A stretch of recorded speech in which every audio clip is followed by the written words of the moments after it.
Bien, iniciamos la presente capacitación preguntándonos, ¿qué es un acto de hostilidad laboral? Un acto de hostilidad laboral pueden ser conductas realizadas por el empleador que constituyen incumplimientos graves de sus obligaciones, perjudican y vulneran los derechos del trabajador y pueden motivar la extinción de la relación laboral. Esto quiere decir que el empleador no cumple sus obligaciones. La finalidad del empleador va a ser agotar al trabajador a tal punto que éste se va a ver orillado a dar por culminado el vínculo laboral, va a optar por renunciar como consecuencia de este trato indebido por parte del empleador. Ahora, dentro de los actos de hostilidad, como hemos dicho, hay un listado cerrado que se va a encontrar en el artículo 30 del Decreto Supremo 03-97-TR. Vamos a mencionar cada uno de ellos y vamos a realizar algunos ejemplos para que pueda ser entendido por los participantes. El primero de estos actos de hostilidad es la falta de pago de la remuneración en la oportunidad correspondiente, salvo por razones de fuerza mayor o caso fortuito debidamente comprobados por el empleador. Como sabemos, la remuneración es uno de los elementos esenciales del contrato de trabajo, pues encontramos tanto la prestación personal de los servicios, la subordinación y la remuneración. Esta remuneración es establecida por las partes y tiene que estar establecido en el contrato de trabajo, y es una de las obligaciones esenciales del empleador. ¿Por qué razón? Ello debido a que la remuneración tiene naturaleza alimentaria y va a ser necesaria para la subsistencia tanto del trabajador como su familia. Entonces, si es que el empleador cumpliera con efectuar el pago de la remuneración en las fechas pactadas ya en el contrato de trabajo, se estaría causando un perjuicio al trabajador, puesto que éste no tendría cómo subsistir. Ello se va a configurar como un acto de hostilidad. Y ahora nos señala este inciso que va a exceptuarse si es que se atienden a fuerza mayor o a caso fortuito debidamente comprobados. Podríamos entender como por fuerza mayor, por ejemplo, el hecho de que se presente una guerra, por ejemplo, que no permita que se pueda realizar el desarrollo de las actividades y por ende no se realice el pago de las remuneraciones. Y como caso fortuito podríamos atender a situaciones imprevisibles que pueden ser dadas como consecuencia de un acto natural, ¿no? De la naturaleza. Podríamos mencionar entonces un terremoto, por ejemplo, un tsunami, situaciones que perjudiquen al empleador y que no permitan que se realice la prestación de los servicios y por tanto no se realice el pago de la remuneración. En tales casos, que se encuentran también establecidos en el Decreto Supremo 03-97-TR, se ha previsto que es posible realizar una suspensión perfecta de labores, pero también se va a tener que comunicar de manera inmediata al Ministerio de Trabajo, la Autoridad Administrativa de Trabajo, para que la Autoridad Administrativa de Trabajo pueda realizar las indagaciones correspondientes y determine si es que es válida la causa de fuerza mayor o caso fortuito establecida por el empleador. Ahora, ¿qué es lo que pasa si es que realizadas las indagaciones correspondientes se determinara que no existe fuerza mayor o caso fortuito? Pues la Autoridad Administrativa de Trabajo va a determinar, va a solicitar que se cumpla con el pago de la remuneración por todo ese periodo que no se prestó servicios y que tampoco se realizó el pago de las remuneraciones. Bien, como segundo supuesto vamos a encontrar la reducción de la categoría y de la remuneración. Asimismo, el incumplimiento de requisitos objetivos para el ascenso del trabajador. La reducción de la categoría. Como sabemos, dentro de una empresa debe haber un organigrama, una estructura organizacional. En esta estructura organizacional se establecen las categorías o la jerarquía de los puestos. Y, por ejemplo, para que se pueda entender, si es que un trabajador de nombre Jorge ingresa como especialista laboral, especialista legal, digamos, ¿no? Y posteriormente, digamos, pasa un año, por ejemplo, y su categoría es reducida, ya no asume las labores de un especialista legal, sino que tiene ahora las funciones de un auxiliar legal, que se encuentra en una categoría inferior. Ese supuesto ingresaría como un acto de hostilidad. Lo mismo ocurre si es que se reduce la remuneración. Si es que este trabajador percibía 5.000 soles y producto de que, digamos, a entender del empleador como las actividades en la empresa se han reducido, le está reduciendo también la remuneración de manera unilateral, ello también se va a configurar como un acto de hostilidad, porque para que se pueda dar el supuesto de reducción de la remuneración, tiene que haber un convenio entre las partes, un convenio entre el trabajador y el empleador, en el cual se pueda establecer que como consecuencia, por ejemplo, ¿no? del tema del COVID o de la reincorporación al centro de trabajo, se reduzca momentáneamente la remuneración. Y esta reducción de la remuneración también tiene que atender a una causa objetiva. Es por eso que en línea siguiente se señala de modo específico, ¿no? También va a tener que cumplirse con los requisitos objetivos para el ascenso del trabajador. ¿Qué es lo que pasa si es que ese trabajador no fuera ascendido, cumpliendo todos los requisitos para que proceda su ascenso?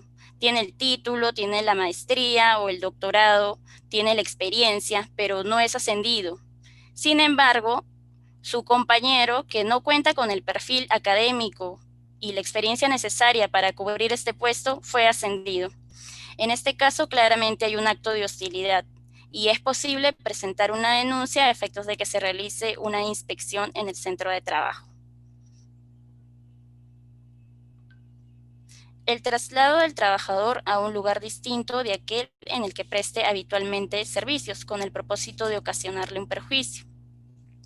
Hay que observar que nos hablan de un traslado del trabajador. Esto quiere decir de un traslado geográfico, una movilidad de un lugar a otro.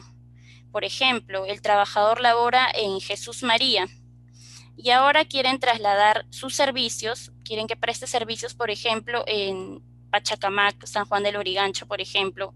Obviamente hay una diferencia a nivel distancia que puede perjudicar al trabajador. Y para ello entendamos como un perjuicio al trabajador, tanto un perjuicio económico como un perjuicio emocional. Y cuando hablamos de un perjuicio emocional estamos hablando que la distancia posiblemente pueda demandarle que tenga que separarse de la familia. Ello en el ejemplo de que si es que laborara en Lima y es trasladado a otra provincia, ¿no? O también el perjuicio físico, si es que ese traslado le va a demandar un mayor desgaste físico. En este caso hay una casación que nos habla de un trabajador, el cual se encontraba en Lima y tenía problemas cardíacos, ¿bien? Y el empleador opta por trasladarlo a Ayacucho y a encomendarle mayores labores. Lo que el trabajador dice es que esto se trata de un acto de hostilidad, puesto que el hecho de irse a una provincia, digamos de altura, va a causar un perjuicio en su salud. Y también que el médico le ha recomendado que las labores se reduzcan como consecuencia de este problema de salud que tiene. Entonces, en este caso, evidentemente hay un acto de hostilidad porque va a haber un perjuicio a nivel de su salud del trabajador. Va a haber un desgaste físico que puede perjudicar su salud. Obviamente, este traslado de un lugar a otro va a tener que tener una intención de parte del empleador de causar un perjuicio en el trabajador, que tiene que ser demostrable. La inobservancia de medidas de higiene y seguridad que pueda afectar o poner en riesgo la vida y la salud del trabajador. Dentro de las medidas que se encuentran estipuladas podemos encontrar la Ley de Seguridad y Salud en el Trabajo, que por ejemplo obliga al empleador a que realice 4 capacitaciones al año o que cumpla con los exámenes médicos respectivos a los trabajadores. ¿Qué es lo que ocurriera si es que no se realizan estas capacitaciones en el centro de trabajo a los trabajadores o si no se les realizara el examen médico? Se estaría atentando contra la salud de los trabajadores. Por ejemplo, pongamos un caso. En el caso de que al trabajador no le brinden el equipo de protección personal para que realicen sus actividades, si es que ese trabajador realiza actividades de alto riesgo, realiza labores de altura o labores en mina, necesita equipo especial para poder desarrollar esas funciones.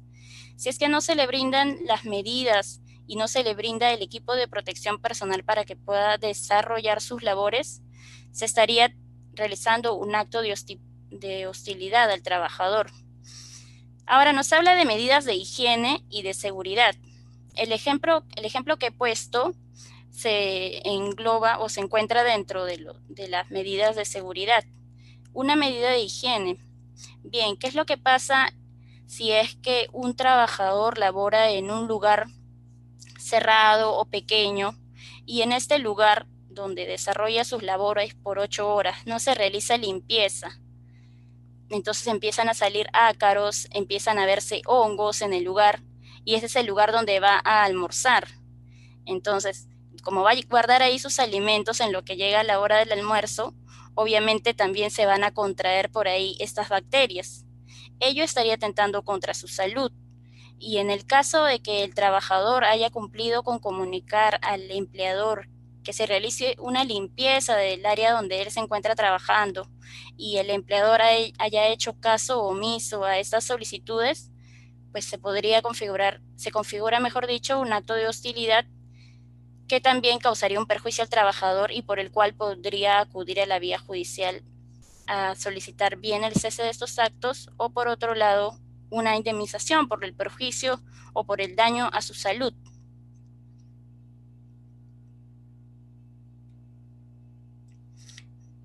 Bien, otro de los actos de hostilidad también es el acto de violencia o el faltamiento grave de palabra en agravio del trabajador o de su familia. Si hacemos un comparativo con el Decreto Supremo 03-97-TR, vamos a encontrar que una falta grave que motiva el despido del trabajador es el acto de violencia o faltamiento grave de palabra también, tanto al empleador como a sus compañeros de trabajo, ¿no? Y también se ha tipificado aquí como un acto de hostilidad esos actos de violencia que pueda tener el empleador contra los trabajadores o contra la familia de los trabajadores. Y ello es entendible, puesto que el trabajador, como consecuencia de la subordinación en la que se encuentra, podría estar aceptando esos actos que denigran su dignidad, que lo violentan tanto física como psicológica o emocionalmente. El trabajador podría pensar que no puede decirle nada al empleador porque él es su superior, porque si es que él se queja o él le dice algo, el empleador podría dar por culminado el vínculo laboral. Entonces, como podría el trabajador pensar que existe un peligro en la culminación del vínculo laboral, es que se queda callado. Entonces se ha establecido como un acto de hostilidad a fin de que el trabajador pueda saber que él también tiene derecho a su dignidad y que el empleador no podría ni violentarlo física ni psicológicamente, ni a él ni a su familia. En tal caso podría denunciarlo y también podría presentar medios idóneos que puedan acreditar esta situación. Como medios idóneos podemos sugerir que presente las grabaciones del centro de trabajo, si es que se encuentra con cámaras de videovigilancia, o también el testimonio de un testigo que haya estado presente en el momento en que ocurrió tanto el acto de violencia como el faltamiento grave de palabra en agravio del trabajador o de su familia. O en todo caso, si es que ha sido a través de medios electrónicos como por ejemplo WhatsApp o un correo electrónico, pues podría presentarlos como medios que acrediten tal acto de hostilidad. Los actos de discriminación por razón de sexo, raza, religión, opinión, idioma, discapacidad o de cualquier otra índole. En este caso, este inciso se redacta de manera abierta porque, como sabemos, los actos de discriminación se pueden realizar atendiendo a distintos supuestos que no se limitan al sexo, raza, religión, opinión. Entonces, si es que dentro del vínculo laboral se produjeran actos de discriminación, el trabajador podría denunciarlos alegando que existe un acto de discriminación. ¿Qué podríamos considerar como un acto de discriminación?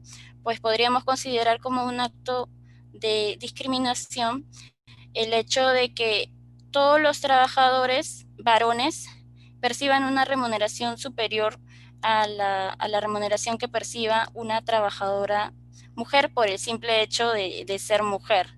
Evidentemente aquí hay un acto de discriminación que puede ser sancionado por la SUNAFIL, o si es que se tratara por el tema de raza también, o por el motivo de religión, o por ejemplo, si se convocaran a cursos a efectos de que las personas o los trabajadores puedan especializarse en determinada materia y solamente se escogieran a los varones y no a las mujeres, o a las personas con discapacidad no fueran elegidas para estos cursos o para un aumento o para un ascenso.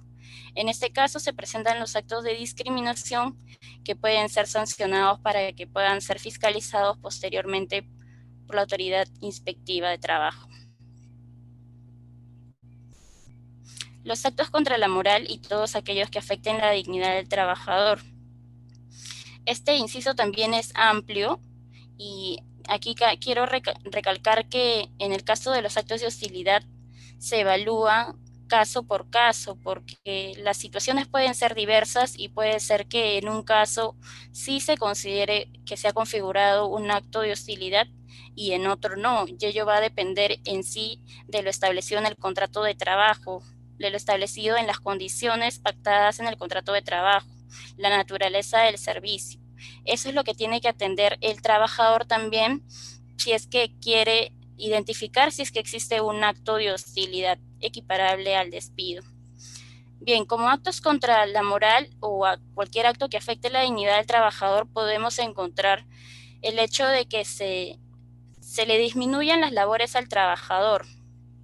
Por ejemplo, este trabajador, le vamos a poner de nombre Juan, labora en una empresa y es el secretario, por ejemplo. A este secretario usualmente las 8 horas las cubría para poder realizar sus labores, pero de un momento a otro el empleador empieza a otorgarle menores funciones, entonces las 8 horas ya le bastan o le sobran para realizar sus actividades, porque se le está reduciendo las labores al trabajador. Y hay oportunidades en las cuales está todo el día sentado en su escritorio y no se le brinda ninguna labor para hacer. Entonces, estos son actos de hostilidad que afectan su dignidad como del trabajador. O el hecho de que, por ejemplo, un día ingrese a su área de trabajo y verifique que, por ejemplo, no tenga laptop para laborar, o no tenga computadora, o le hayan quitado materiales o herramientas necesarias para que realice su labor. Son actos que afectan su dignidad y ¿qué buscan? Buscan cansarlo, agotarlo, que el trabajador diga, ya no me siento cómodo aquí, quiero retirarme, presente su carta de renuncia y se retire de la empresa, porque esa es la intención con los actos de hostilidad, cansar, agotar al trabajador para que éste voluntariamente desee retirarse. Y usualmente eso es lo que ocurre, el trabajador no identifica que se tratan de actos de hostilidad y procede con la renuncia. Entonces, una vez que el trabajador ya presentó su carta de renuncia, no va a poder realizar ya una demanda a nivel judicial para solicitar una indemnización por el despido indirecto como consecuencia de los actos de hostilidad, porque no realizó el procedimiento que vamos a explicar posteriormente. Por eso es necesario que a través de esta capacitación se pueda tomar atención de lo que estamos mencionando y se puedan identificar posibles casos de hostilidad laboral que se puedan estar presentando en el centro de trabajo. Bien, otro caso va a ser la negativa injustificada de realizar ajustes razonables en el lugar de trabajo para los trabajadores con discapacidad. Como sabemos, actualmente existe una cuota de empleo por la cual deben de ingresar a la planilla de las empresas trabajadores con discapacidad. Bien, y también se deben de proteger los derechos que tienen esos trabajadores con discapacidad. Como hemos mencionado anteriormente, no procede una discriminación por razón de discapacidad. Y en este caso, conforme lo señalaba en el inciso H, tampoco va a ser válida la negativa injustificada de realizar ajustes razonables en el lugar del trabajo.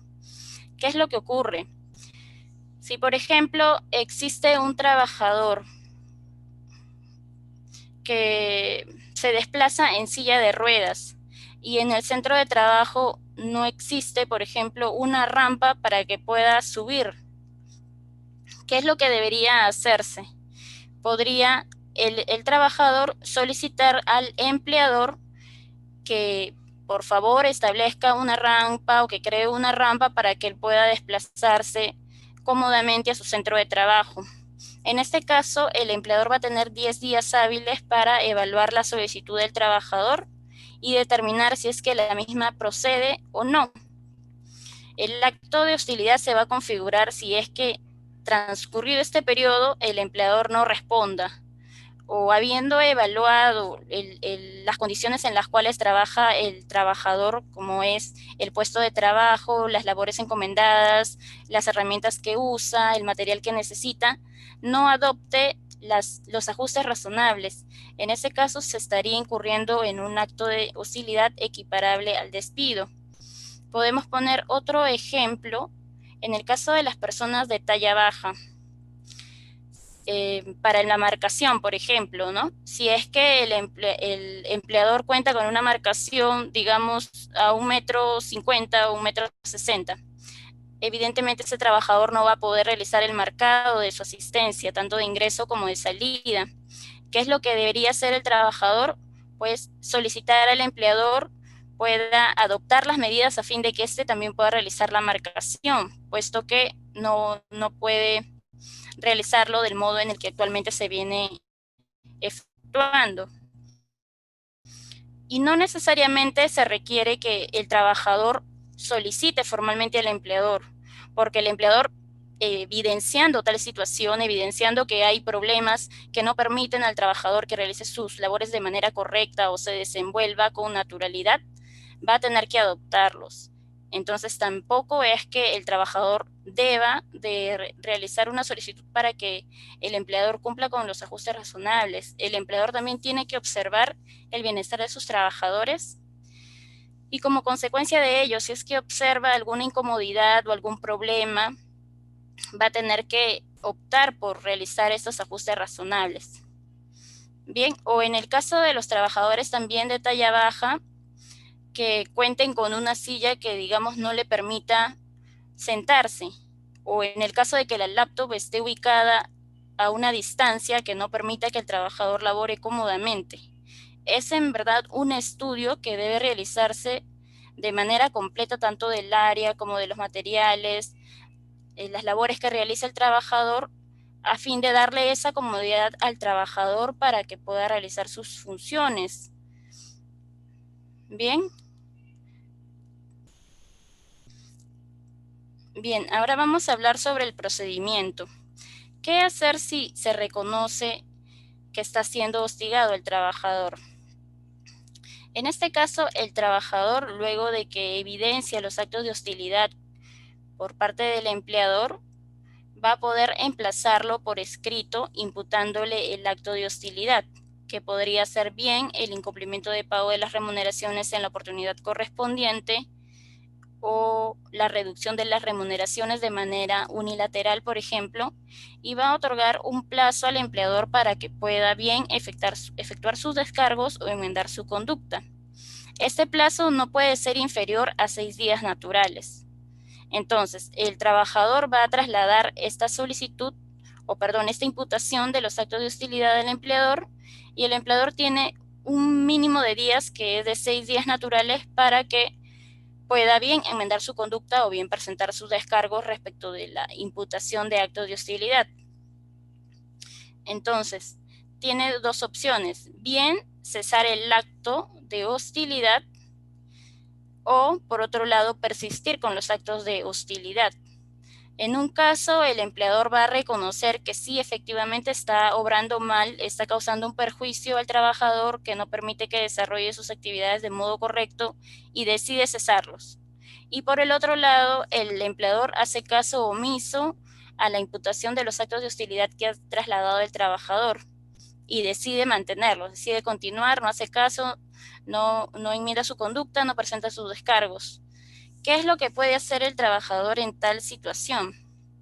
En ese caso, lo que puede hacer el trabajador es accionar judicialmente y tiene dos opciones. Por un lado, puede solicitar en la vía judicial el cese de los actos de hostilidad. Entonces va a ser un juez quien evalúe la situación en base a los medios probatorios que presenta el trabajador y de declarar fundada la demanda va a resolver y va a ordenar al empleador que cese estos actos de hostilidad. Asimismo, va a imponer una multa al empleador por haber realizado actos de hostilidad en el centro de trabajo.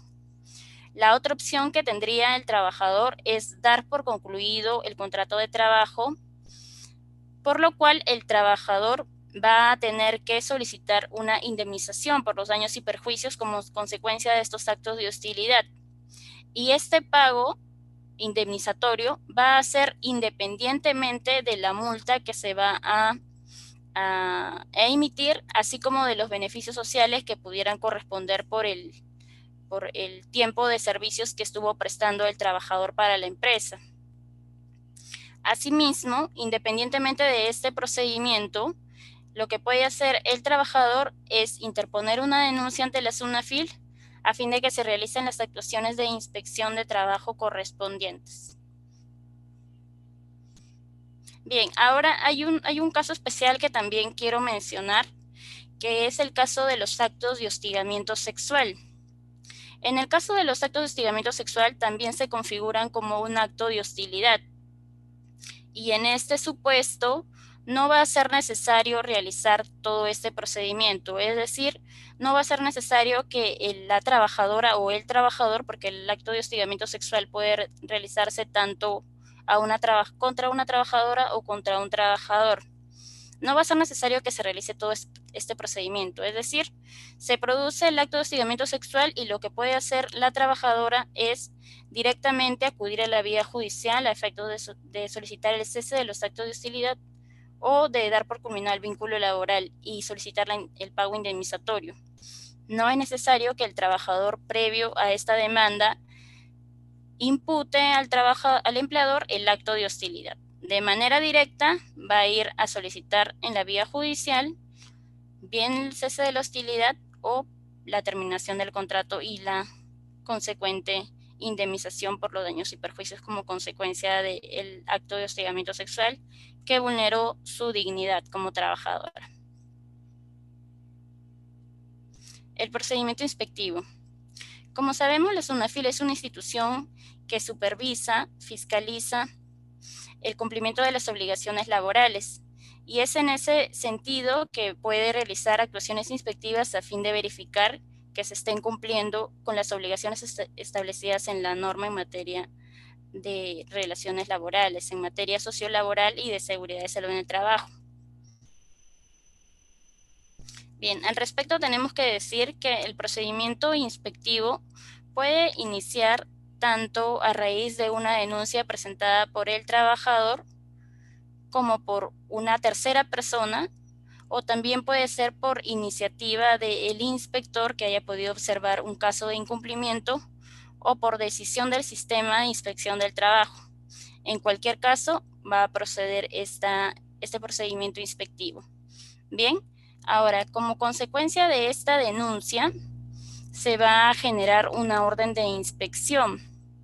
Esta orden de inspección es un documento que va a contener tanto el nombre del inspector como las materias a fiscalizar, que por ejemplo en este caso podría ser hostilidad laboral, y también el plazo que se otorga para que se puedan realizar las actuaciones inspectivas.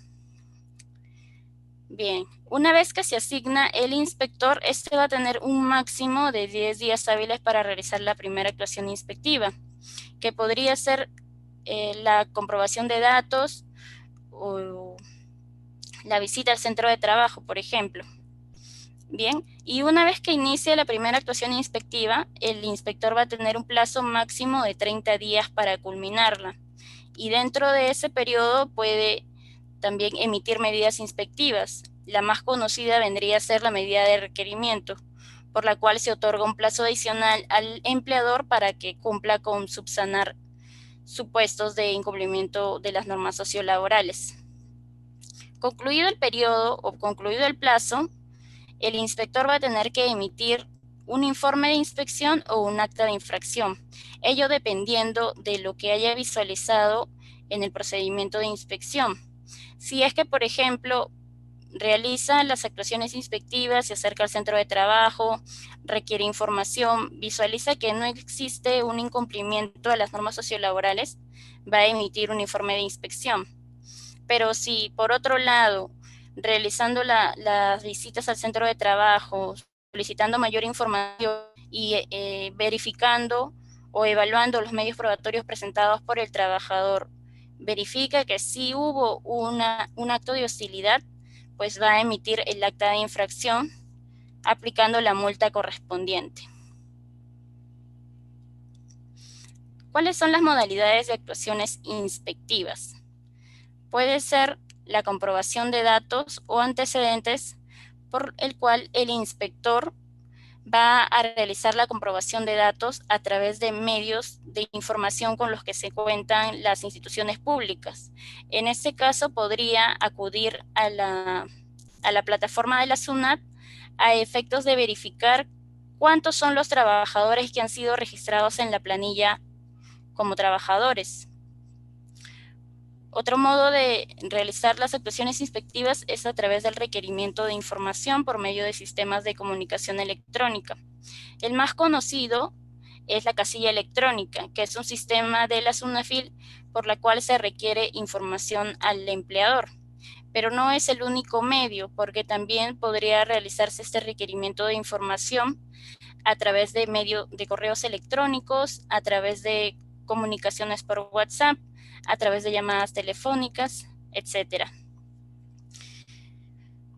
Otra modalidad de actuación inspectiva es la visita de inspección a los centros de trabajo, por el cual el inspector tiene facultad para ingresar a cualquier hora del día sin dar aviso al empleador y realizar visitas sucesivas y quedarse cuanto sea el tiempo necesario para realizar las inspecciones o realizar la investigación que convenga en base a la orden de inspección.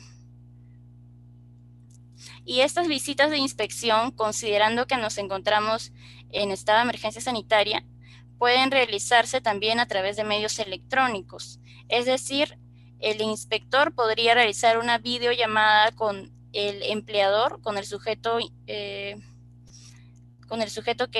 al cual se le está realizando la fiscalización, a efectos de que éste, a través de la cámara, pueda mostrar las instalaciones del centro de trabajo.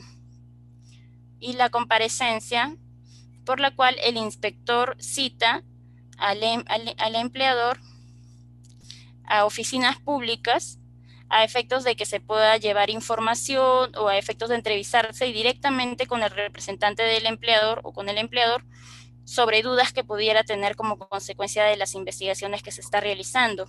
Y también considerando que nos encontramos en emergencia sanitaria, puede realizarse a través de medios electrónicos, como por ejemplo una reunión vía Zoom o videoconferencia, ¿no? Como he mencionado, en el marco de la emergencia sanitaria nacional, se va a privilegiar los sistemas de comunicación electrónica mediante el uso de tecnologías de la información y comunicación. Y de manera excepcional se van a realizar las actuaciones inspectivas de modo presencial. Aspectos sancionadores. Como consecuencia de la fiscalización realizada por el inspector de trabajo o el inspector actuante, si es que se determina que existe infracciones, el inspector va a poder proponer multas. Ahora, ¿cuáles son las infracciones que se encuentran tipificadas o enmarcadas en el reglamento de la Ley General de Inspección del Trabajo? Se van a considerar como infracciones muy graves en el 25.14 del reglamento mencionado los actos de hostilidad y el hostigamiento sexual, así como cualquier otro acto que afecte la dignidad del trabajador o el ejercicio de sus derechos constitucionales. Y también se va a considerar como infracción muy grave no adoptar las medidas necesarias para prevenir o cesar los actos de hostilidad, así como cualquier otro acto que afecte la dignidad del trabajador o el ejercicio de sus derechos constitucionales. Como lo hemos mencionado, el empleador, una vez que el trabajador le ha imputado los actos de hostilidad, va a tener bien que enmendar su conducta o presentar sus descargos. ¿Ok?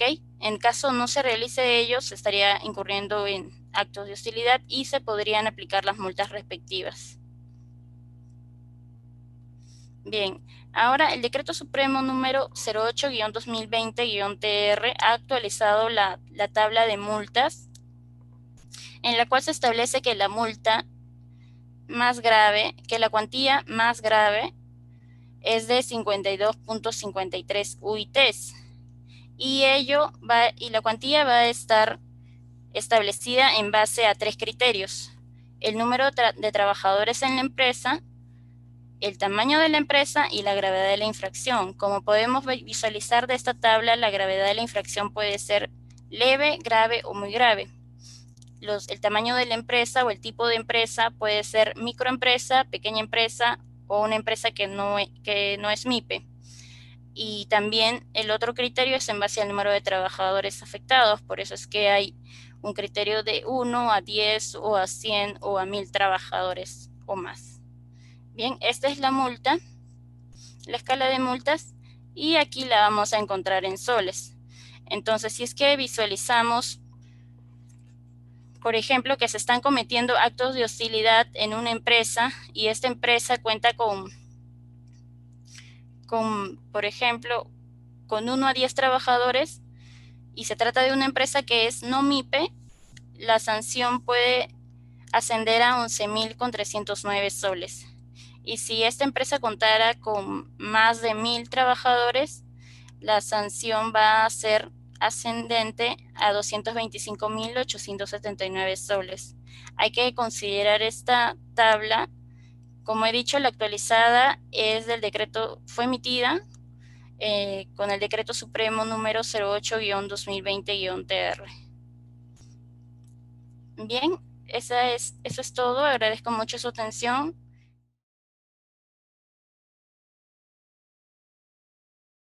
Gobierno del Perú. El Perú primero.